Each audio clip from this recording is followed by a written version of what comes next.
Commerce से related किसी भी छोटी से बड़ी जानकारी के लिए सब्सक्राइब करें ऑलमाइटी इंस्टीट्यूट और साथ ही किसी भी नोटिफिकेशन को पाने के लिए बेल आइकन को दबाना ना भूलें। ये इकोनॉमिक्स का जैसे कि मैं प्रॉमिस करा था, ये सबसे डिटेल कोर्स आपकी लाइफ का बनने वाला है और आज जो है आपकी नॉलेज को इनहांस करने के लिए आज हम लेके आए हैं नेशनल इनकम। सो नेशनल इनकम को आज डिटेल में पढ़ेंगे। क्या होती है डोमेस्टिक इनकम, क्या होती है नेशनल इनकम, क्या होता है नॉर्मल रेजिडेंट, क्या होता है परमानेंट रेजिडेंट, क्या होती है फैक्टर इनकम, क्या होती है ट्रांसफर इनकम, सबके बारे में आज डिटेल में पढ़ेंगे और साथ ही साथ उसके क्वेश्चंस करेंगे। राइट है, क्योंकि बहुत सारे स्टूडेंट्स को, बहुत सारे क्या मैक्सिमम स्टूडेंट्स को डाउट रहता है किसके हॉट्स क्वेश्चन में, नॉर्मल रेजिडेंट या फिर डोमेस्टिक इनकम या फिर बात करें नेशनल इनकम।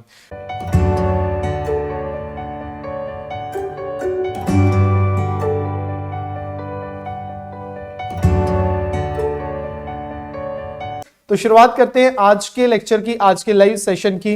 तो आइए जी, सबसे पहले शुरुआत करने के लिए आपसे एक क्वेश्चन पूछना है, नेशनल इनकम क्या होती है।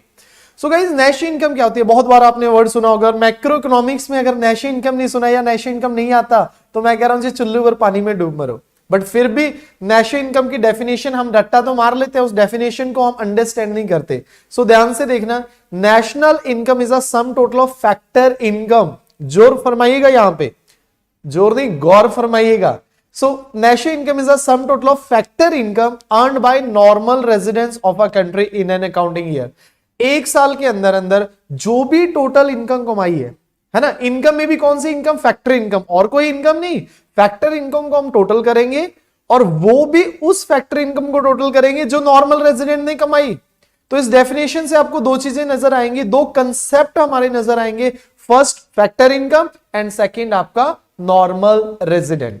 तो सबसे पहले तो हमें यही जानना है कि नॉर्मल रेजिडेंट कौन होता है और फैक्टर इनकम्स कौन सी होती है। देखिए, जैसे नॉर्मल रेजिडेंट की बात करें, नॉर्मल रेजिडेंट जानने के लिए हमें दो चीजें चाहिए। एक, सर नॉर्मल रेजिडेंट क्या होता है, दूसरा परमानेंट रेजिडेंट कौन सा होता है।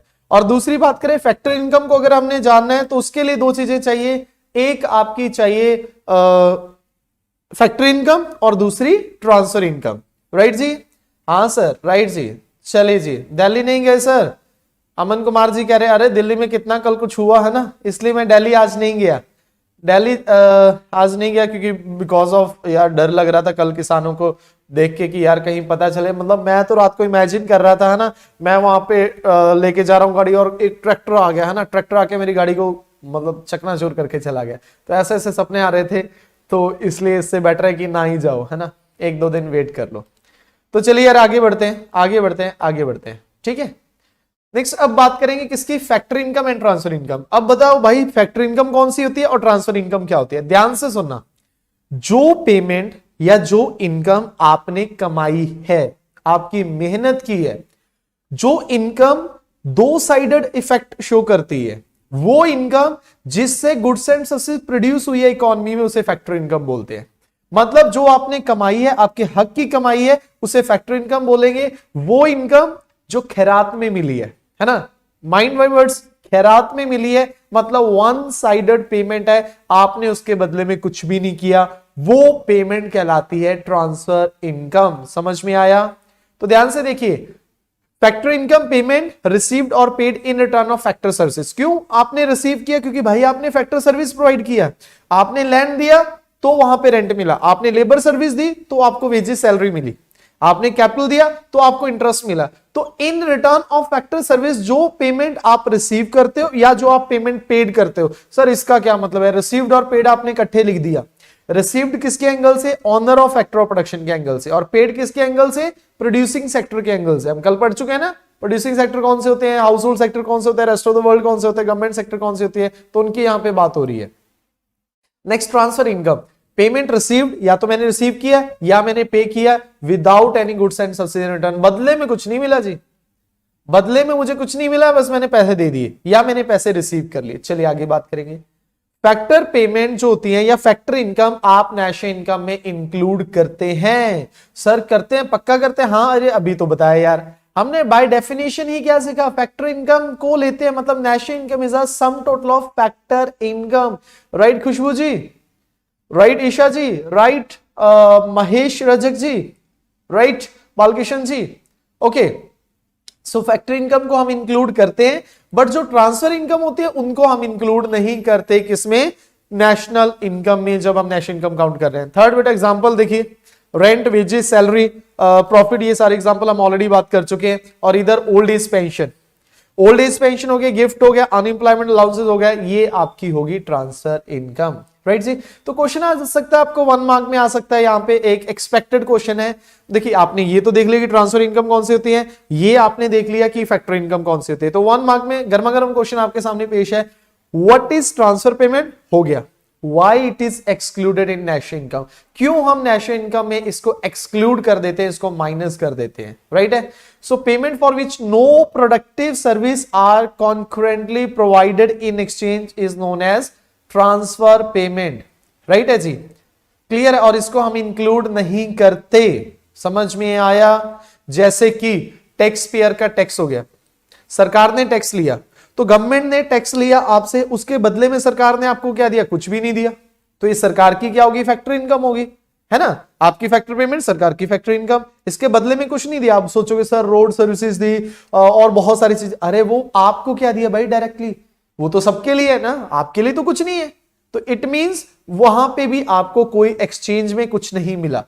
या फिर इधर बात करेंगे, ये एक नीडी है ना, जैसे हम क्या बोल देते हैं लेमन लैंग्वेज में, भिखारी बोल देते हैं। आपने भिखारी को भीख दी, 20 रुपए दिए, 50 रुपए दिए, उसके बदले में उसने, सर ऐसी बात नहीं है, वो दुआएं देता है। अरे दुआएं का क्या करोगे, क्या डालोगे, चार डालोगे, है ना। मतलब ये सोच कह रहा हूं कि मतलब पैसे के बदले तो कुछ नहीं दिया ना। दुआएं तो यार आपकी मम्मी देख लो, मम्मी आपके पापा वो तो रोज देते, बिना पैसे के देते हैं दुआएं तो, और वो दुआएं देते हैं, दिल से देते हैं। इन्होंने तो रटा रटाया होता है। एक छोटे से बच्चे को यार क्या पता है, मतलब छोटा सा बच्चा कहता है अरे बीबी जी कुछ दे दो, बाबूजी कुछ दे दो, तुम्हारी जोड़ी बनी रहे। मतलब चाहे भाई बहन हो, जोड़ी बना देते हैं, है ना। तो मतलब उसको क्या पता, उसको तो रटवाया होता है, तो उसकी दुआओं में वो असर नहीं है जो माँ बाप की दुआओं में असर है। तो इसलिए बेटा अगर दुआएं लेनी है तो माँ बाप की लेनी है। सुबह उठ के सबसे पहले उनके पांव हाथ लगा करो, क्योंकि जो उनका आशीर्वाद मिल जाएगा तो 100 आउट ऑफ 100 आएंगे, और 100% आएंगे। आपकी एफर्ट और उनकी दुआएं जो काम करेंगी ना, वो आपको पूरी लाइफ याद रहेंगी कि हाँ सर बात तो सही है सर। उनकी दुआओं में और उनके आशीर्वाद में बहुत ज्यादा क्या होता है, वजन होता है ना। चलिए आगे बढ़ते हैं, आगे बढ़ते हैं। अ टीचर वेज, मतलब एक टीचर पढ़ा रहा है, स्कूल में पढ़ा रहा है ना। टीचर स्कूल में पढ़ा रहा है, वो क्या है जी, वो फैक्टर पेमेंट है। क्यों, क्योंकि उसने क्या करा, सर्विसेज दी तो पैसे मिले, तो क्या है, फैक्टर पेमेंट है। क्लियर है। अब अगर ऑलमाइटी की बात करें, है ना, ऑलमाइटी की बात करें, वो क्या है, वो ट्रांसफर पेमेंट है, वो ट्रांसफर पेमेंट है। अरे ट्रांसफर पेमेंट कहेंगे नहीं यार, मैं तो गलत एग्जांपल ले गया। ट्रांसफर पेमेंट तो होती है जिसने पेमेंट दी और बदले में कुछ नहीं हुआ। मैं तो यहां तो उल्टा है, यहां सर्विस दी और बदले में कुछ नहीं है ना। और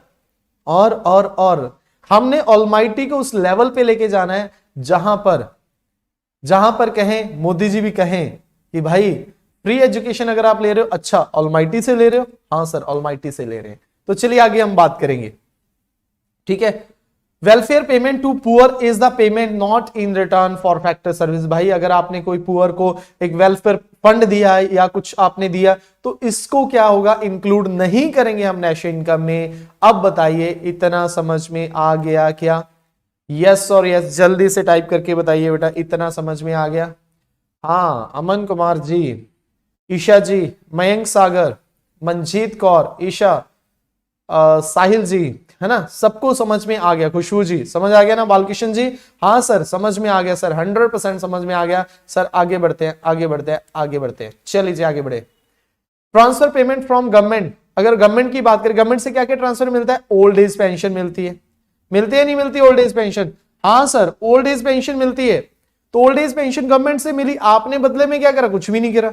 मेडिकल फैसिलिटी इन रूरल, अरे रूरल छोड़ो, शहर में भी क्या मेडिकल फैसिलिटी आपको फ्री मिलती है, राइट है। आप देखते हो चंडीगढ़ में देख लो, अच्छे अच्छे हॉस्पिटल में आप जाओ, 2 रुपए का कार्ड, 10 रुपए का कार्ड बना के आप पूरा साल उसको दिखाई जाओ पेशेंट को, है ना। वो मतलब 10 रुपए का कार्ड जो है वो आपने अपनी सर्विसेज के बदले नहीं गवर्नमेंट ने लिया है ना, वो तो जस्ट एक रिकॉर्ड है।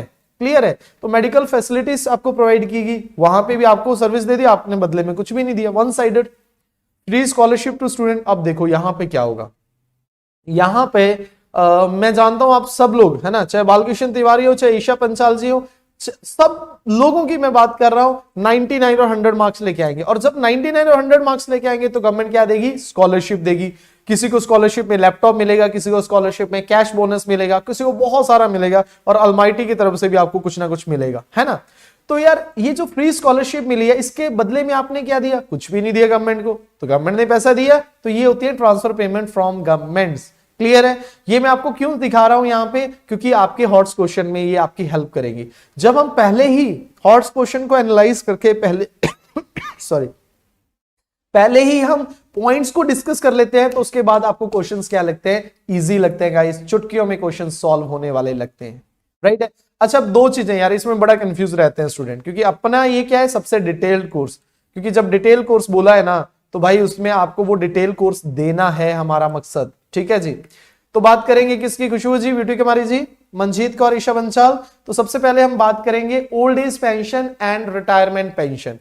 ओल्ड एज पेंशन इंक्लूड होती है, रिटायरमेंट पेंशन इंक्लूड होती है, या दोनों होती है या दोनों नहीं होती। जल्दी से आप चैट बॉक्स में आस्क द क्वेश्चन में आप बताइए कि कौन सी पेमेंट इंक्लूड होती है और कौन सी पेमेंट इंक्लूड नहीं होती, और अगर होती है तो क्यों होती है, नहीं होती तो क्यों नहीं होती।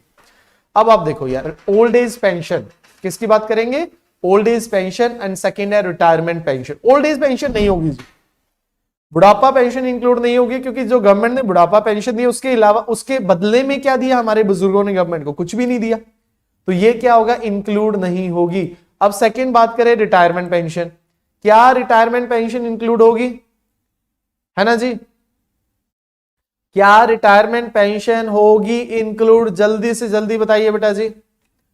नहीं सर, रिटायरमेंट पेंशन भी नहीं होनी चाहिए, क्योंकि रिटायरमेंट पेंशन रिटायरमेंट के बाद मिलती है, तो सर मेरे को पेंशन मिल रही है बट मैंने तो कुछ नहीं किया। अरे नहीं, ओल्ड एज पेंशन नहीं होगी बट रिटायरमेंट पेंशन इंक्लूड होगी बेटा। सर ऐसा क्यों सर, क्या बात कर दी सर, दोनों ही तो पेंशन के बदले में आप कुछ पे नहीं, कुछ काम नहीं कर रहे हो ना सर, ये तो बिना काम करे पेमेंट मिल रही है। बेटा नहीं, ओल्ड एज पेंशन आपको खैरात में मिल रही है, बट रिटायरमेंट पेंशन आपका हक है। आपने 40 साल सर्विस दी है तो रिटायरमेंट पेंशन आपको मिली है ना। अगर आप 40 साल काम ना करते तो रिटायरमेंट पेंशन मिलती ना सर, नहीं मिलती। तो रिटायरमेंट पेंशन आपने कमाई है ना, जिसके लिए आपने एफर्ट की है। हालांकि अभी आप एफर्ट नहीं कर रहे हो, आप एफर्ट पहले कर चुके हो, एफर्ट आपने पहले कर ली, पेंशन आपको अब मिल रही है, बट इसके बदले में आपने एफर्ट्स करी हैं, तो ये टू साइडेड पेमेंट है, वन साइडेड नहीं है। तो यहां पे इसके against goods and services produce हुई हैं, वो कब हुई हैं, वो ऑलरेडी हो चुकी हैं। तो समझ में आया, अब कंफ्यूजन तो नहीं होगी रिटायरमेंट पेंशन और ओल्ड एज पेंशन में, क्योंकि इसके हॉट्स क्वेश्चन में आप काफी ज्यादा दिक्कतें आप करते हो, ठीक है। Old age pension and retirement pension, Lalit Goyal ji अब क्लियर है, हाँ सर क्लियर सर। चलिए, अब उसके बाद सर एक चीज पढ़ ली हमने, कौन सी पढ़ ली अभी हमने पढ़ ली फैक्टर पेमेंट या फैक्टर इनकम की बात करें। दूसरा नेशनल इनकम, नेशनल इनकम में दूसरी चीज क्या थी, नॉर्मल रेजिडेंट। अरे नॉर्मल रेजिडेंट को समझने के लिए पहले हमें क्या समझना है, डोमेस्टिक टेरिटरी। डोमेस्टिक टेरिटरी के बाद आपको समझाऊंगा नॉर्मल रेजिडेंट। अब domestic territory, sir domestic territory क्या होती है, डोमेस्टिक टेरिटरी क्यों कैलकुलेट करते हैं, सबसे पहले तो ये देखिए factor income and normal resident क्यों कैलकुलेट करते हैं, नेशनल इनकम निकालने के लिए। Factor income and domestic territory क्यों कैलकुलेट करते हैं, ताकि हम ये जान सके कि अपनी डोमेस्टिक इनकम कितनी है, अपना डोमेस्टिक जो आपने कमाया है पैसा, डोमेस्टिक प्रोडक्ट आपका कितना है। तो उसके लिए हमें क्या देखना पड़ेगा भाई, डोमेस्टिक आपका टेरिटरी क्या है। समझ में आया ललित कुमार जी, क्या रिपीट करना है प्लीज। मैंने आपको बोला था ना चैट सेक्शन में, यार मैं क्या करता हूं नॉर्मली 5 मिनट बाद चैट सेक्शन देखता हूं या 2-3 मिनट बाद देखता हूं, तो रिपीट क्या करना है प्लीज, उसके लिए आप क्या करो, ये बोल दिया करो सर ये वाला पॉइंट रिपीट कर दो, राइट है सर। प्रॉब्लम हो रही है ऐप पे, ऐप के साइड से क्या प्रॉब्लम हो रही है जी, आई डोंट नो, ठीक है जी, होना नहीं चाहिए, बट कौन सा रिपीट कर दूं, सो प्लीज उसके लिए आप मेरे को बता दिया करो कि सर ये वाला पॉइंट क्या कर दो, रिपीट कर दो, सो दैट आप उसी को रिपीट किया करें, है ना जी, क्लियर है। हाँ चलिए जी, आगे बढ़ते, ठीक है। एक बार जल्दी से बता दो यार, नहीं तो फिर मैं आगे बढ़ूं, क्या रिपीट करना है। Old age pension and retirement pension, okay कहते जी सर ओल्ड एज पेंशन और रिटायरमेंट पेंशन को एक बार एक्सप्लेन कर दो। चलिए जी, देखिए ओल्ड एज पेंशन जो होती है, बुढ़ापा पेंशन, देखिए क्या हुआ ललित कुमार जी, ललित जी आप बुढ़े हो गए, है ना, आप बुढ़े हो गए, आपके सिर पे बाल नहीं है, और जो बाल गोपाल हैं आपके, वो आपका हालचाल नहीं पूछ रहे, घर का मारा अब कहां जाएगा, मतलब आपने गलती करी, अपनी सारी प्रॉपर्टी, सारी जमीन जायदाद आपने अपने बच्चों के नाम करवा दिया। अब बच्चे निकल गए डैश डैश मतलब खराब निकल गए, उन्होंने आपको घर से निकाल दिया। अब जिसके सर पे बाल नहीं और बाल बच्चे हाल नहीं पूछ रहे, सरकार कहेगी भाई इस बंदे ने मेरे को पूरी जिंदगी टैक्स दिया, अब मेरा फर्ज बनता है इसको कुछ पे करने का। ओल्ड एज पेंशन पे करेंगे। ओल्ड एज पेंशन उसको दी जाती है जिसके पास कोई सोर्स ऑफ इनकम नहीं होती, या फिर जिसके पास बच्चों का सहारा नहीं होता, उसको ओल्ड एज पेंशन दे दी। तो सरकार ने ओल्ड एज पेंशन दी, आपने उसके बदले में क्या दिया? सरकार को कुछ भी नहीं दिया। तो ये होगी आपकी ट्रांसफर इनकम। कौन सी इनकम होगी? ट्रांसफर इनकम, और गवर्नमेंट के एंगल से transfer payment. Second, retirement pension. Retirement pension on the other hand, आपने पूरे साल सरकार के लिए काम किया है ना, मतलब गवर्नमेंट जॉब करी। गवर्नमेंट जॉब करने के बाद अब जब क्या होगी, आपकी रिटायरमेंट होगी, उसके बदले में आपकी पेंशन लगी उसके बाद में। तो जो रिटायरमेंट पेंशन लगी है वो क्यों लगी है? क्योंकि आपने 30 साल 40 साल 20 साल तक काम किया है। तो ये जो रिटायरमेंट पेंशन है ये आपने अर्न की है, कमाई है, तो ये इंक्लूड होगी। बट जो ओल्ड एज पेंशन है ये इंक्लूड नहीं होती बेटा। ओल्ड एज पेंशन इंक्लूड नहीं होती, रिटायरमेंट पेंशन इंक्लूड होती है। यस और यस। अब बताइए बेटा, अब समझ में आया? हाँ सर, अब समझ में आ गया सर, अब समझ में आ गया सर। चलिए जी आगे बात करेंगे। तो डोमेस्टिक टेरिटरी की बात हम कर रहे थे। डोमेस्टिक टेरिटरी क्या होती है?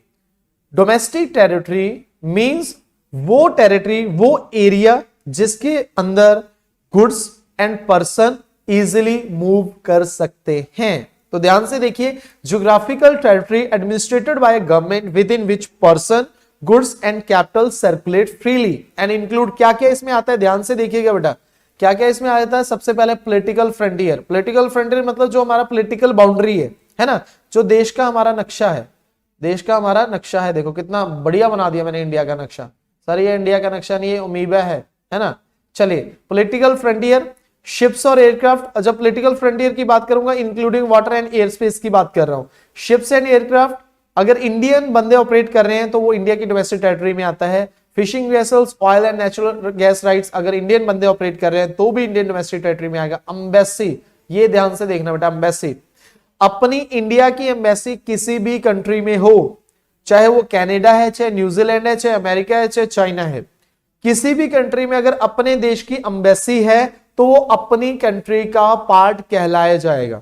अब सर एम्बेसी क्या होती है?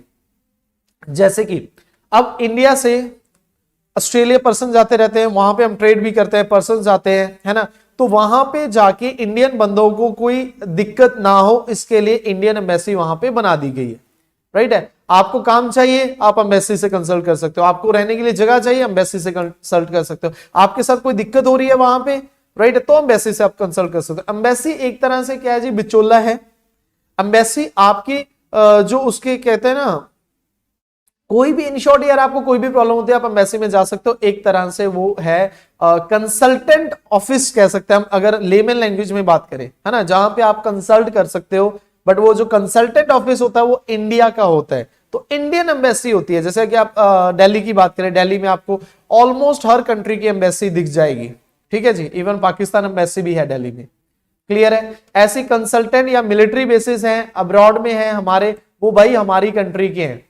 मतलब आप ये समझो इकोनॉमिक टेरिटरी की बात करें सिद्धि जी, ध्यान से देखना, इकोनॉमिक टेरिटरी, डोमेस्टिक टेरिटरी मतलब वो चीज जहां पे हमारा हक है।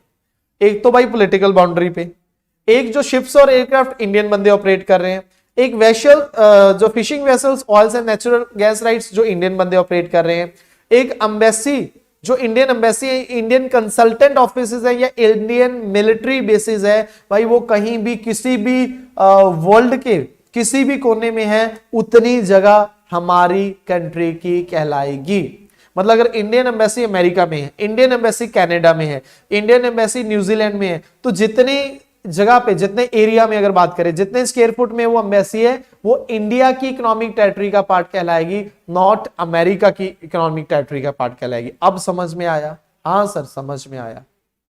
चलिए, वन एक्सेप्शन देखो, नॉर्मली हमने कहा था भाई डोमेस्टिक टेरिटरी वो होती है जहां पे goods can not goods easily move कर सकते हैं, goods and person easily move कर सकते हैं विदाउट एनी रिस्ट्रिक्शन। बट इसमें एक एक्सेप्शन भी आ जाती है। एम्बेसीज की बात करें तो भाई एम्बेसी में क्या होता है कि आप इजिली गुड्स को मूव नहीं कर सकते। USA embassy in India is a part of economic territory of USA.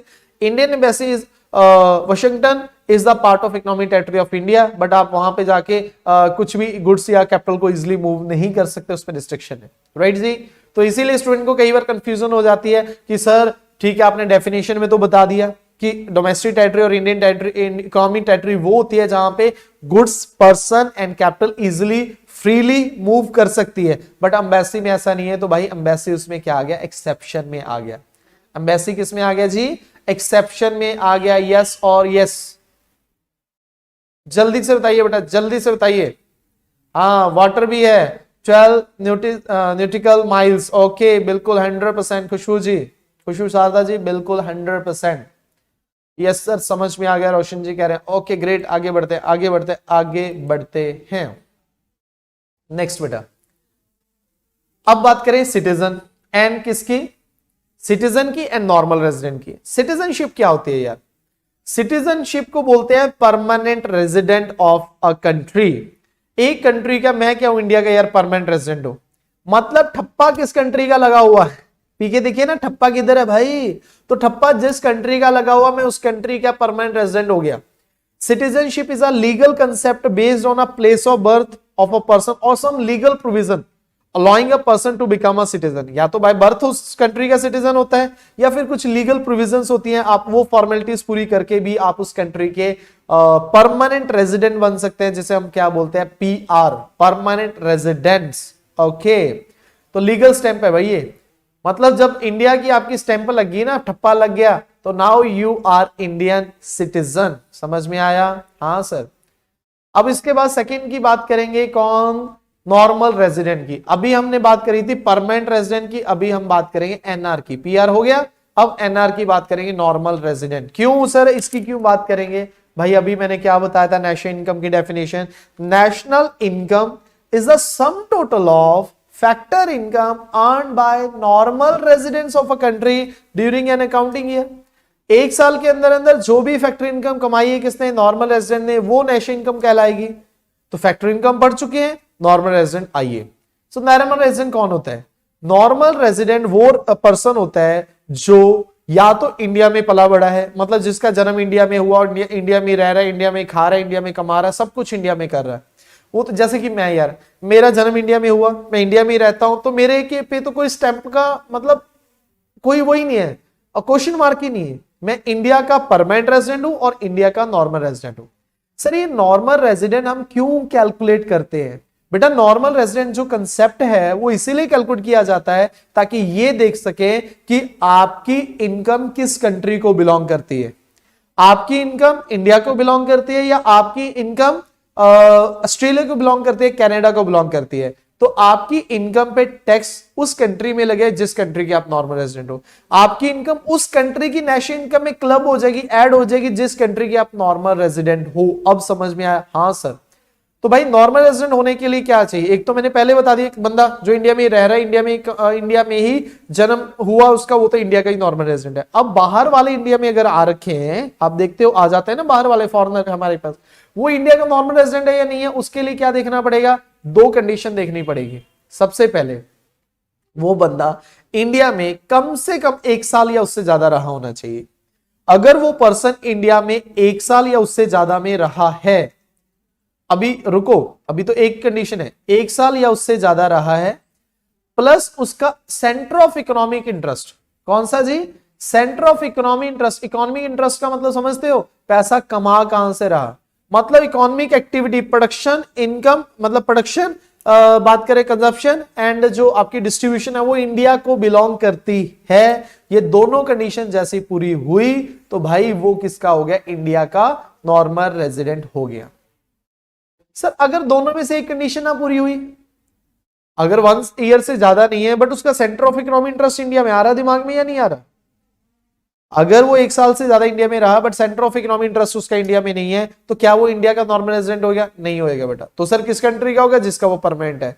दोनों कंडीशन फुलफिल होना मस्ट है। अगर दोनों में से एक भी कंडीशन आपकी पूरी नहीं हुई तो भाई वो उस कंट्री का नॉर्मल रेजिडेंट कहलाएगा, जिस कंट्री का वो परमानेंट रेजिडेंट है। यस और यस बेटा, जल्दी से बताइए, जल्दी से बताइए, समझ आ गया, जल्दी से सभी लोग चैट बॉक्स में बताइए समझ में आ गया है या नहीं।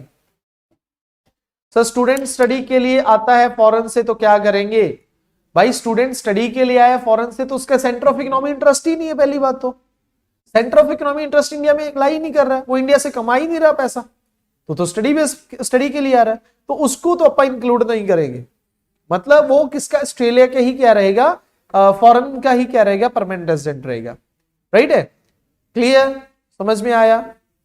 स्टे पीरियड आपको बता चुका हूं जी। शारदा जी, हाँ सर, ठीक है सर, ठीक है सर, डन है सर, ओके, चलिए, क्लियर है, क्लियर है, क्लियर है, क्लियर है सर। आपने तो यूट्यूब में भी डिटेल पढ़ाई, नेशनल इनकम तो आगे पढ़ाना चाहिए, मैं कितना हम लोग के लिए एफर्ट करते हैं, थैंक यू सर। अरे क्या बात है, thank you Roshan ji. YouTube पे जो मैं पहले नेशनल इनकम करवाया था ना, नेशनल इनकम आपको इतना डिटेल में नहीं कराया था जितना यहाँ पे डिटेल में करवा रहा हूं। पहली बात तो ये है बेटा, यहां पे आप देखोगे यहां पर आपका नेशनल इनकम ज्यादा डिटेल में होगा, नेशनल इनकम के जो क्वेश्चंस है वो ज्यादा डिटेल में डिस्कस किए जाएंगे, एक एक कंसेप्ट को बारीकी से, है ना। अभी तक मैं ये पूरा खत्म कर देता यूट्यूब पे बेटा जी, बट ये जो कोर्स है ये स्पेसिफिकली डिजाइन किया गया है और आपको पूरा डिटेल में यार, क्योंकि अपने पास टाइम है, अगर टाइम ना होता ना तो मैं फटाफट भागता, बट क्योंकि अपने पास क्या है, टाइम है, तो इसीलिए अपना क्या कर रहे हैं, आप हर एक कंसेप्ट को पे अंडरस्टैंड करेंगे। सर एम्बेसी पर कौन सा कंट्री का लॉ फॉलो होता है? भाई कौन सी कंट्री, किसी कंट्री का लॉ फॉलो नहीं होता है, जिस कंट्री की एम्बेसी है वहां पे वो क्या करती है, रूल्स एंड रेगुलेशन उसके होते हैं, बट दूसरी कंट्री के रूल्स एंड रेगुलेशन को भी कंप्लाई करना पड़ता है, उसको भी फॉलो करना पड़ता है। ऐसा नहीं है इंडिया जाके वहां पे अपना राज चलाने लगे, नहीं जी, मुझे उनकी भी फॉलो करना है और अपने जो होते हैं ना वो जो WTO के नॉर्म्स होते हैं उसके तहत वो एम्बेसीज काम करते हैं। ठीक है जी, चलिए आगे बढ़ते आगे बढ़ते। राइट बेटा, ठीक है जी, आगे बढ़ा जाए। हाँ सर, आगे बढ़ा जाए, चलिए जी। Right, Manjeet Kaur ji, best sample paper बिल्कुल बता देंगे। अच्छा यार, आगे बढ़ने से पहले एक और चीज, जो स्टूडेंट क्लासों पे नए हैं, मतलब आज तक मेरे से वो कहीं और प्लेटफॉर्म पे नहीं मिले हैं, ना गूगल मीट पे मिले हैं, ना एन एजुकेशन पे मिले हैं, ना यूट्यूब पे मिले हैं, वो एक बार अपना आस्क क्वेश्चन में, मतलब चैट सेक्शन में अपना नेम और अपना कॉन्टेक्ट नंबर जरूर मेंशन कर देंगे, सो दैट मैं आपको बाकी जो हमारी क्लासेस चल रही हैं, लाइक अकाउंट्स की क्लासेस चल रही है, BST की चल रही है, इंडियन इकोनॉमी की चल रही है, आप उसका भी बेनिफिट ले पाओ। वो सारी की सारी वो भी फ्री ऑफ कॉस्ट है बेटा। ठीक है जी, तो चलिए जी आगे बढ़ते आगे बढ़ते आगे बढ़ते हैं। चलिए, तो यहां पर एक चीज आपको देखनी पड़ेगी, ध्यान से देखो। इंग्लैंड सिटीजन कहता है I am really doing good in India, I should stay here. तो उसके बाद हम देखते हैं वो नॉर्मल रेजिडेंट है या नहीं है। अब दूसरी बात है भाई, इसमें कुछ एक्सेप्शंस हैं, कुछ एक्सेप्शंस कह लो कि अगर आप 1 साल से ज्यादा इंडिया में रहे हो बट फिर भी आप इंडिया के नॉर्मल रेजिडेंट नहीं कहला सकते, या फिर उल्टा बात करें कि अगर इंडिया का कोई बंदा फॉरेन गया है, 1 साल से ज्यादा गए होंगे बट वो फिर भी फॉरेन का नॉर्मल रेजिडेंट नहीं कहलाएगा। वो किस किस कंडीशन में? पहली कंडीशन, अगर उसका सेंटर ऑफ इकोनॉमिक इंटरेस्ट वहां पे नहीं है, मतलब इंडिया का बंदा फॉरेन गया हुआ, इंडिया कंपनी उसको पे कर रही है, इंडिया की कंपनी की तरफ से रिसर्च करने गया हुआ, तो उस केस में centre of economic interest India में लाई कर रहा है तो वो इंडिया का ही परमानेंट रेजिडेंट कहलाएगा। दूसरे केस में, अगर आप स्टडी पर्पस के लिए गए हो, आपको पता है जब स्टडी कर रहे हो तो उसके साथ साथ भी स्टूडेंट हमारे वहां पे जाके कमाते हैं, 2-3 दिन काम करते हैं और वहां पे अच्छी सोर्स ऑफ इनकम भी अर्न कर लेते हैं, तो भाई वो जो पैसा है वो इंडिया को बिलोंग करेगा। राइट है, उसे हम बोलते हैं फैक्टरी इनकम फ्रॉम अब्रॉड, है ना। वो जो पैसा वो सारा इंडिया को बिलोंग करता है, क्योंकि अगर आप पढ़ाई करने के लिए जा रहे हो, आपका मेन मकसद क्या है, सेंटर ऑफ इकोनॉमी इंटरेस्ट आपको उस कंट्री में लाई नहीं कर रहा है, उस कंट्री में आप सिर्फ पढ़ने गए हो, वो तो चलो साथ के साथ आप कमा रहे हो, तो बट वो इंडिया का ही नॉर्मल रेजिडेंट कहलाएगा। आप अगर गए हो वहां पे क्या मेडिकल फैसिलिटीज लेने, मतलब आपने मेडिकल ट्रीटमेंट कराने गए हो, तब भी आप उस कंट्री के नॉर्मल रेजिडेंट नहीं कहलाओगे। उसके बाद अगर आप वहां पे खेलने गए हो, है ना, स्पोर्ट्स एक्टिविटी के लिए गए हो, तब भी आप वहां पे उस कंट्री के रेजिडेंट नहीं कहलाओगे। समझ में आया? हाँ सर, समझ में आ गया। So how to differentiate between, Balakrishna ji कह रहे हैं नॉर्मल रेजिडेंट एंड परमानेंट। बेटा जी डिफरेंशिएट कर दिया मैंने, permanent resident and normal resident एक ही बंदा हो सकता है। मैं इंडिया का नॉर्मल भी हूं, मैं इंडिया का परमानेंट भी हूं, अब उल्टा भी हो सकता है। भाई मैं परमानेंट रेजिडेंट इंडिया का हूं बट नॉर्मल रेजिडेंट मैं हो सकता है कनाडा का हूं, क्योंकि मैं 2 साल से कनाडा में हूं, मुझे PR वहां की मिली नहीं है, 2 साल से कनाडा में और वहीं से पैसा कमा रहा हूं, सेंटर ऑफ इकोनॉमिक इंटरेस्ट भी वहीं पे हो, तो इससे कोई लेना देना नहीं है। एक पर्सन परमानेंट और नॉर्मल रेजिडेंट उसी कंट्री का भी हो सकता है, एंड परमानेंट रेजिडेंट किसी और कंट्री का और नॉर्मल रेजिडेंट किसी और कंट्री का भी हो सकता है। यस और यस, यस सर। तो चलिए जी आगे बढ़ते आगे बढ़ते आगे बढ़ते। चलिए अब देखिए जी, चलिए अब आपसे पूछा जाएगा सबसे पहले बेटा, an Indian citizen living in Singapore for business. एक इंडियन सिटीजन बेटा जी सिंगापुर में रह रहा है अपने बिजनेस के लिए। यार अगर कुछ नहीं लिखा हुआ क्वेश्चन में तो इट इज अज्यूम दैट वो 1 साल से ज्यादा रह रहा है।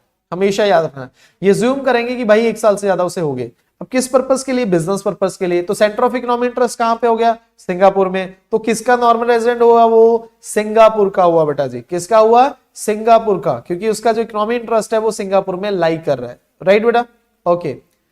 An Indian citizen working in USA embassy located in India.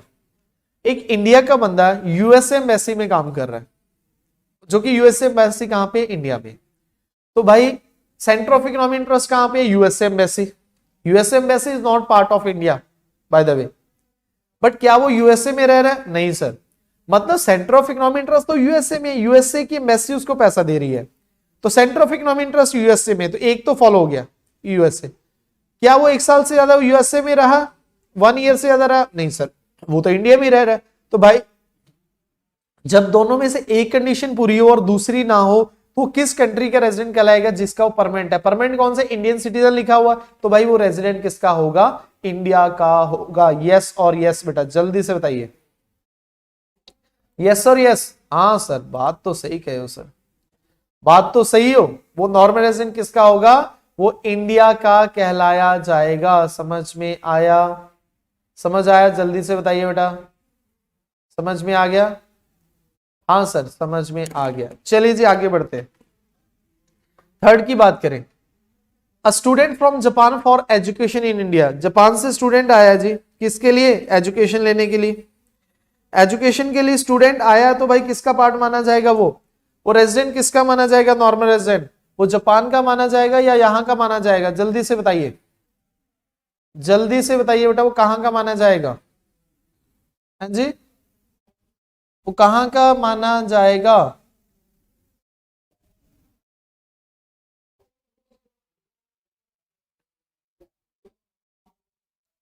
एक मिनट, जल्दी आप बताओ बेटा, मैसेज टाइप करिए। आप बताइए, मैसेज टाइप करिए। Okay okay, great great great great great great, बिल्कुल 100% सही यार, 100% सही। नॉर्मल रेजिडेंट किसका माना जाएगा? वो जापान का माना जाएगा, क्योंकि इंडिया के में तो सिर्फ स्टडी करने आया। नेक्स्ट बेटा, Indian student living in Australia for 2 years for the studies, है ना जी। 2 साल के लिए स्टडी, मतलब 2 साल से स्टडी के लिए वहां पे। भाई स्टडी के लिए ना, तो इंडिया का ही माना जाएगा, वो वहां ऑस्ट्रेलिया का नहीं माना जाएगा। अभी भी बताया। British employ working in Indian embassy located in London. ध्यान से देखिए, ब्रिटिश का एम्प्लॉय इंडियन एम्बेसी में लंदन में है, तो भाई उसको सेंटर ऑफ इकोनॉमिक इंटरेस्ट कहां लाई कर रहा है? इंडिया में, क्योंकि इंडिया की एम्बेसी है। एम्बेसी इंडिया की है, तो सेंटर ऑफ इकोनॉमिक इंटरेस्ट कहां लाई कर रहा है? इंडिया में लाई कर रहा है भाई। तो सेंटर ऑफ इकोनॉमिक इंटरेस्ट जब इंडिया में लाई कर रहा है, उसके बाद जो आगे है, क्या वो इंडिया में रह रहा है? ना सर, इंडिया में तो नहीं रहा। जब वो इंडिया में नहीं रह रहा, तो क्या उसका जो नॉर्मल रेजिडेंट है वो इंडिया का कहलाया जाएगा? नहीं जी, इंडिया का नॉर्मल रेजिडेंट वो नहीं कहलाया जाएगा। वो कहां का नॉर्मल रेजिडेंट कहलाया जाएगा? फॉरेन का ही कहलाया जाएगा। तो वो किसका हुआ? ब्रिटिश का हो गया। मतलब रेजिडेंट कहां का हो गया? इंग्लैंड का हो गया। समझ में आया? हाँ सर, समझ में आ गया, क्लियर हो गया। अब डोमेस्टिक इनकम, नेशनल इनकम, ध्यान से देखिए बेटा। अच्छा पहले तो ये बताइए, डोमेस्टिक इनकम और नेशनल इनकम में क्या फर्क होता है यार? डोमेस्टिक इनकम अभी भी मैंने आपको बताई। डोमेस्टिक इनकम वो इनकम होती है जो आपके देश के दायरे के अंदर इनकम कमाई, या तो बिल्कुल देश के दायरे के अंदर, मतलब यहां पे आपने कमाई है इस डोमेस्टिक टेरिटरी के अंदर, है ना, देश के दायरे के अंदर कमाई है, या फिर आपके वो जो आपको जैसे कि एम्बेसी हो गया, क्योंकि embassy is a part of domestic territory. Embassy से कमाई, या वाटर जो इंडिया इंटरनेशनल वाटर में इंडिया का हिस्सा है, प्लस जो इंडियन शिप्स है या एयरक्राफ्ट है, वहां से आपको वही वो सारा का सारा किसमें आ गया? आपका डोमेस्टिक कंसेप्ट में आ गया। क्लियर है? तो डोमेस्टिक इनकम क्या होती है? जो इंडिया की डोमेस्टिक टेरिटरी के अंदर इनकम कमाई है, वो आपकी डोमेस्टिक इनकम होगी। और नेशनल इनकम क्या होता है? इंडिया के नॉर्मल रेजिडेंट ने कमाई है। इंडिया के नॉर्मल रेजिडेंट ने जो इनकम कमाई है उसे क्या बोलते हैं जी, आप क्या बोला जाता है जी, उसे नेशनल इनकम। अब दोनों में डिफरेंस देखिए, क्या डिफरेंस है, जो आपने देश के अंदर कमाई है प्लस जो इंडिया के रेजिडेंट ने कमाई है, इसमें इनकम होता है भाई जो अपन मतलब इंडियन लोग जो बाहर जाके पैसा कमा रहे हैं। जैसे कि मैंने स्टूडेंट्स की बात करा, और मैक्सिमम जो होते हैं इंडियन स्टूडेंट जाते हैं या नहीं जाते बाहर जाते हैं पढ़ाई के लिए, आइलेट्स करके, है ना। वो पढ़ाई तो सिर्फ बहाना होता है, बाहर एक्चुअल में जाके पैसा कमाना ही होता है ना। तो कोई भी पढ़ने नहीं जाता यार बाहर, सिर्फ वो क्या जाता है, पैसे कमाने। तो 3 साल 5 साल की पढ़ाई कर रहे हो और साथ साथ आप पैसे कमा रहे हो, बट वो वहां का रेजिडेंट तो नहीं कहलाओगे, इंडिया कहलाओगे, तो वो सारे पैसे इंडिया को बिलोंग करेंगे। तो वो हो गया फैक्टर इनकम फ्रॉम अब्रॉड। तो अगर डोमेस्टिक इनकम में हम वो इनकम ऐड कर देंगे, that is factor income from abroad, उसे हम बोलते हैं net factor income from abroad. बेटा नेट क्यों बोलते हैं, क्योंकि भाई साहब आपकी कंट्रीज के लोग बाहर जाके पैसा कमा रहे हैं, बट आपकी कंट्री गई गुजरी भी नहीं है। कुछ लोग बाहर वाले आके भी आपकी कंट्री में पैसा कमा रहे हैं, तो हम नेट कर देते। जैसे आपके लोगों ने बाहर से पैसा कमाया 500 करोड़, बाहर वालों ने आपकी कंट्री से कमाया 200 करोड़, तो आपने नेट बाहर से कितना कमाया, 300 करोड़, है ना। आपकी डोमेस्टिक इनकम थी 5000 करोड़, 300 करोड़ आपने बाहर से कमाया, तो टोटल कितना हो गया, 5300 crore is your national income. तो समझ में आया, डोमेस्टिक इनकम में net factor income from abroad add कर देंगे तो अपने पास नेशनल आ जाएगी। तो चलिए जी, जैसे डोमेस्टिक इनकम मतलब सीधी सी बात है यार, डोमेस्टिक इनकम वो इनकम होती है जो डोमेस्टिक टेरिटरी के अंदर कमाई, चाहे वो इंडियन रेजिडेंट ने कमाई चाहे फॉरेन रेजिडेंट ने कमाई, कहीं किसी ने भी कमाई, बट वो इंडिया के डोमेस्टिक टेरिटरी के अंदर कमाई है, वो नेशनल इनकम में, सॉरी वो डोमेस्टिक इनकम में इंक्लूड होती है। यस और यस। जैसे कि Tata motor India profit in India, Tata motor India की है। अब होंडा मोटर जो जापान की है, बट वो प्रॉफिट कमा रही है इंडिया से, तो किसकी इनकम हुई, वो इंडिया की हुई, क्योंकि इंडिया के अंदर से वो प्रॉफिट हो रहा है। समझ आया। तो ये भी देखो इनकम किसकी है, डोमेस्टिक टेरिटरी ऑफ इंडिया, ये वाली भी इनकम डोमेस्टिक टेरिटरी किसकी है, इंडिया की इनकम कहलाएगी। समझ में आया, राइट है। फिर उसके बाद मतलब रेजिडेंट कहीं का भी है, चाहे जापान का रेजिडेंट है चाहे इंडियन। एक और बात सर, आप तो कंपनी की बात हो रही है, उससे पहले तो आपने रेजिडेंट बंदे की बात करें। अरे रेजिडेंट का मतलब सिर्फ बंदा नहीं होता, रेजिडेंट का मतलब वो बंदा भी हो सकता है, वो कंपनी भी हो सकती है, वो पार्टनरशिप फॉर्म भी हो सकती है, वो एचयूएफ भी हो सकती है, वो आपकी सोसाइटीज भी हो सकती, कुछ भी हो सकता है बेटा। वो हर एक वो पर्सन है in the I of law जिस पे इनकम टैक्स अप्लाई होता है, चाहे वो इनकम टैक्स हो, डायरेक्ट टैक्स हो, चाहे वो कॉर्पोरेट टैक्स हो। क्लियर है, वो सारे के सारे पर्संस माने जाते हैं in the I of law, है ना। चलिए जी, फिर उसके बाद ये बात करेंगे factor income from abroad and to abroad, ये ऑलरेडी मैं बात कर चुका। Indian resident working abroad and earn factor income like, क्या क्या बेटा वहां से कमा रहे हैं, रेंट कमा रहे हैं, सैलरी कमा रहे हैं, प्रॉफिट कमा रहे हैं, इंटरेस्ट कमा रहे हैं।